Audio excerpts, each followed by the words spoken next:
Welcome back to Exploring Whiskeys. I'm Eric. I'm Kevin. This is, well, we're going to call it a special release because it is. This is, and oddly, it's an Indiana whiskey that's not MGP. So that's kind of fun too. This is Starlight Distillery. That's weird to say that. It is a little funny, isn't it? It's weird to say that. It's an Indiana whiskey that's not MGP. Starlight Distillery, which is located on Huber's Orchard, Winery, and Vineyards. So they've been farming for generations in that area. It's grown and grown and grown, how big their farmland is. They've recently, I'm going to say, it's pretty recent, decided to start distilling. They started with brandies because they had a lot of fruit. They've done brandies, they've done vodkas, rums, grappa, gin. They've done apple jacks. They've done so many different... Name it, they've done it. Yeah, if you can distill it, they've tried to figure out a way to make that happen. So they've worked their craft and done their thing. And then they started getting into grain, which creates whiskeys. Well, they're in Indiana, so they've got A lot of grain around them. A lot of grain around them. The interesting though, it's father, two sons. Yep. And they all three distill their own. They do their own thing. They do their own thing. They do their own thing. Do their own thing. But they don't turn around and blend them back together. Nope. But So you each think one you- does you their think own they would. blending. They do their own distilling. They take turns. So they go through like different days and do their own distilling and all that kind of stuff. This particular release. dark. Yeah, super dark. Cow. This is as is close like to a- like motor oil dark as you can get. Really dark amber beer. Yeah, it is like a Killian's type amber ale type thing. Yeah, a little bit. This particular release is their bourbon whiskey finished in sherry barrels. So this is the Pedro Jimenez, or is it the Oloroso? Oloroso.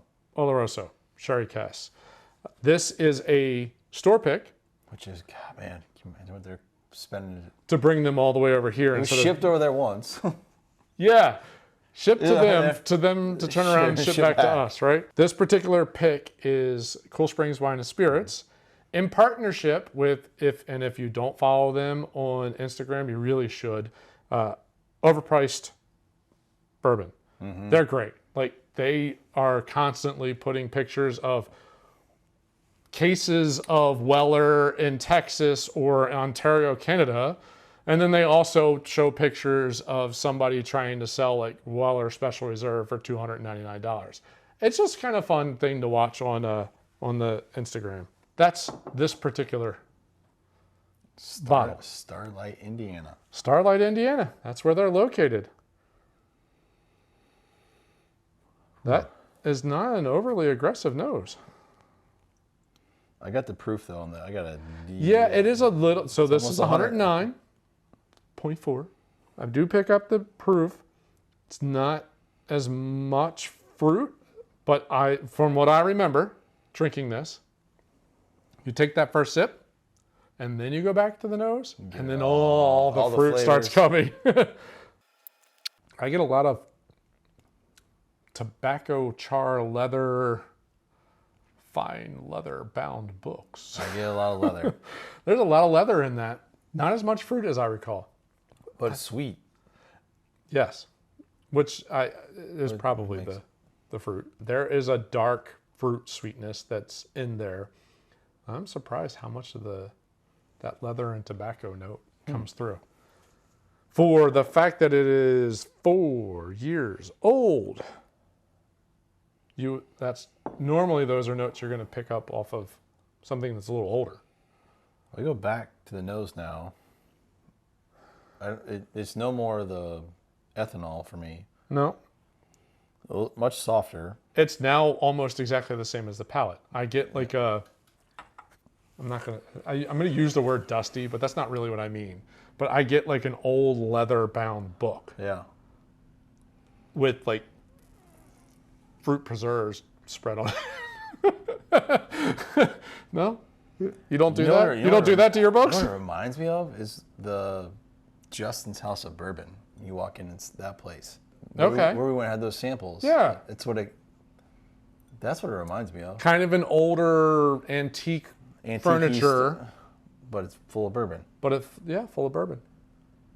But I'm also getting a sweet, like, berry. Preserves. It's preserves. It's more of a preserve note than a jelly. Yeah, I don't get that on the nose. I'm getting some kind of a dark fruit preserve. Man, that's a lot of oak, tobacco, char notes. Black cherry. And then like a dark fruit. Yeah. I think it's pretty good. It's different. It's very different. And the fact that it's only 4 years old, why does it have like that? I don't know, with the purple label like that and as dark as it was, knowing that they're a winery, I was expecting this to just taste like jam. Okay. So just heavy, sweet. Like Chambord almost type liqueur type thing. Here's my question. You got a 4-year-old whiskey that tastes, the underlying taste, the tobacco, the oak, the char, tastes like it's older. Yeah.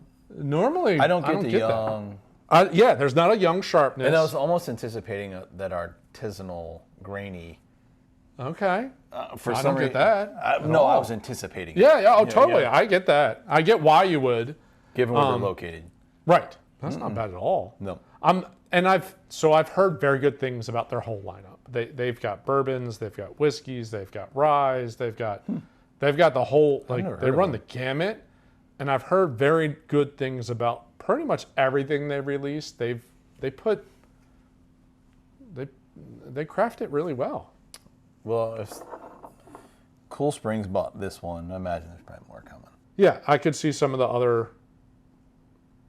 I don't know if I don't think They've only been around for not long. 10 years. 2001. Yeah. Well, that's when they started. Is that when they started distilling? They had some weird issues in Indiana. Gotta love this. Indiana, who has the largest whiskey producer in the country of MGP, apparently had some really weird laws with distillations. So they had to go and deal with senators and get to be able to do brandies and distill other things was a huge pain for them. So they had to go through all these kind of weird processes and issues and all that kind of stuff. I'm not sure why it was such an issue, or if think like Jack Daniels kind of got a grandfather outside of the fact that Lynchburg area is dry. Maybe MGP got a grandfather clause in some kind of a distilling law. So they had to deal with a bunch of crap. So they're not very old. But, man, I just got a bunch of brown sugar on the nose. Well, I can see that too by the color as well. Yeah.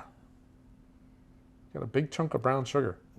This almost is like the color of a spiced rum. Yeah, I can see that. It is really dark. Has to be the darkest whiskey we've tasted. Yeah. I can't think of anything that's that dark.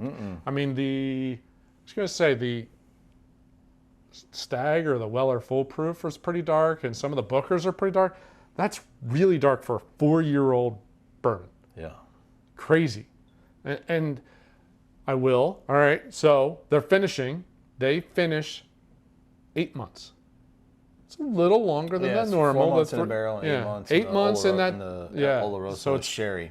So it's technically 4 years and 8 month bourbon, but 8 month not bourbon, finished bourbon, because it touched something else. So it's a whiskey. It is a whiskey. I like it. It's different. It's very different. There's a lot of different profiles. Oddly, the brown sugars now become a little bit more chocolatey on the nose. Okay. I'm starting to get a little more chocolatey notes. I might have to hold on to this and see if Mr. Morgan can come up with a cocktail. That guy. There's a cocktail. I'm sure he can. There's a cocktail. I just feel the sweet, fruity notes and the fact of the proof coming through. It feels like there's a cocktail in there. I don't know what, but it's there. A little lemonade, like a Lynchburg lemonade type thing. A berry lemonade, maybe. I'll have to think through A little that. basil or something. I don't know about basil. Just spitballing here. I did start thinking as soon as you said lemonade, I was thinking like a muddled lemon, like almost like a whiskey smash. Yeah. I could see the berry notes in there. So could you do, instead of a mint and lemon, maybe a peach or some other kind of fruit in a lemon and muddle that, throw that in there, call that a day? That's a possibility. I'm interested. This feels like there's a cocktail. There's a cocktail hidden in there. Next question. Price point. This particular one is not cheap. Yeah. Now, this particular one is also a charity bottle. So like I said, it was picked by Cool Springs Wine and Spirits and Overpriced Bourbon, which is, you know, a pretty well-known Instagram page. They were raising funds for the Franklin firefighters. This was $73. So a little bit on the higher end of what? It's probably not worth $73. But I think a chunk of that dollar, say, I don't know, $3-5 probably went to the charity for each bottle sold. I know that's what Overpriced Bourbon does a lot with theirs. They do some charity picks and things like that. So good on them for doing something along those lines. No, I wouldn't say it's worth $73, but 40-ish, 45, 50? Well, at almost 110 proof and a finish, yeah, 50-ish, 50 something. It probably is the right value price point for that. Somewhere's in the 50s. I'm thinking something like the port finish for Rabbit Hole. The Derringer? That's what, like $80, right? Low 70s. Low 70s. So maybe it's not that far off. That one here is going allocation.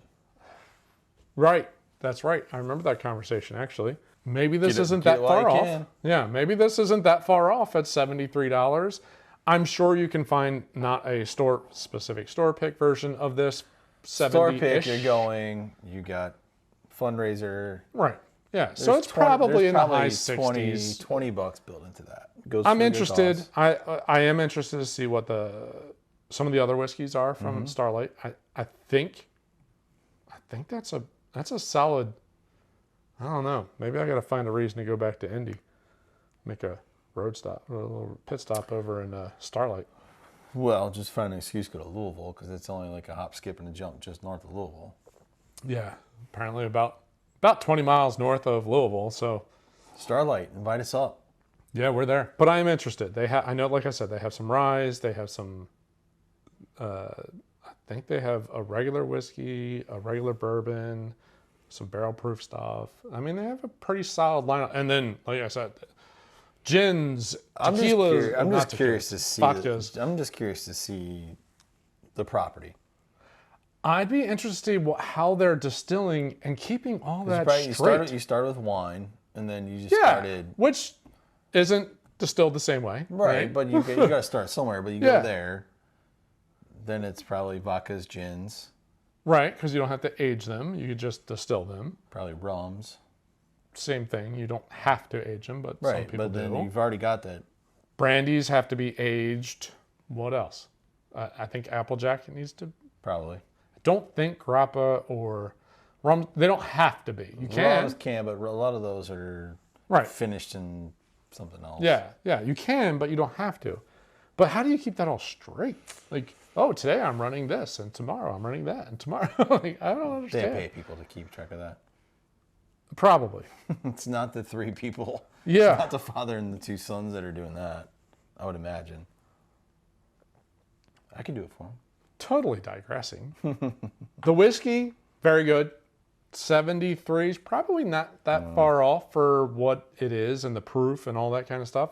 It's a very good, different whiskey. Makes me think that there's a cocktail hidden in there, but we'll see how that... Makes me wonder what's coming next. That's a damn good question. That's what makes me wonder. Yeah, what else are they thinking up? The fact that they used the... if they spent the money to bring those casks back over... What else could they be pulling? What's in the pipeline? About? Yeah, be interesting. Very interesting. I like the fact that they're experimenting and they have such a wide array of different types of distilling. I don't know. It's like a jack of all trades versus the, the fact that people get so focused on one thing. They're playing with everything. I think it helps their catering craft. to so many different markets. And it helps their craft. Yep. I think. I think they're doing a really good job. This is a great little whiskey. Fun, different. Well, I mean, but you gotta think though, if it started off as a winery, they could finish some stuff in some Wine barrels, yeah. Mm-hmm. Maybe that's next. Who knows? Maybe. That's a nice little score you got It's there. interesting. It's a neat little guy. A neat little guy. When I saw it on that display on the barrels, I was like, yep. Yeah, right when you walk in, that's where all their store picks Yeah, are. all their store picks for Cold Spring Wines and Spirits. As soon as you walk in the front door, they've got barrels lined up, and all their store picks are sitting on those barrels. So when I saw that one, I was just like, oh, Starlight, I've heard of them. I want to try that. Grabbed it. The fact that and then I turned it around, I'm like, oh, look, it's helping Franklin firefighters. Sure, I'm in for that too. So throw those two things together. Totally worth it. Solid whiskey. Can't beat that. Nope. Good combo. Dark. Just can't It's get so over dark. that. It is dark. That is clean oil. Like oil before it goes in the engine is Yeah. kind of that color. It is clean oil. Very cool. And overpriced bourbon. I mean, I love following them. Yeah, Their that's all Instagram too. page is so fun to just watch people post up like, oh, look at this price, and this whacked out person in New York that's trying to charge $299 for a bottle of for Special Reserve or something. Yeah, it's great. It's such a great fun. So if you don't follow them, go on your Instagram page, follow Overpriced Bourbon, because it's just fun to watch. And then you see all the Costco picks from California, which kills me. Just, lines and lines of different whiskeys sitting in a Costco, and we can't do that in Tennessee because we can't sell liquor in the Costco. We have to They sell gotta it. find some way. We have the liquor store attached to our Costco. They gotta find It some doesn't. way. It's not the same. They can't source at the same level for some reason. I don't know why. Costco's smart enough and big enough. They should figure it out, Figure right? it out. We digress again. Back to Starlight. I've never had anything from Starlight, so this was a great bottle to start off with. Yeah, it's a very good bottle. And Again, I'm anxious to try some other stuff they got. I'm anxious to see what's coming. next. Yep. What's coming? Pique the interest. Again, Starlight, hit us up, man. We'd love to come up there and Yeah, we tour the We're in. facility. But again, I think overall, it's a great bottle. Yes. Great pick by you. A little pricey, but I think it's worth it. Hope you enjoyed our review of the Starlight Sherry Cask. As always, if you do, swipe that button at the bottom of the screen. While you're down there, subscribe to the channel if you're new, and hit the bell icon so you get notified every time we put out a new episode.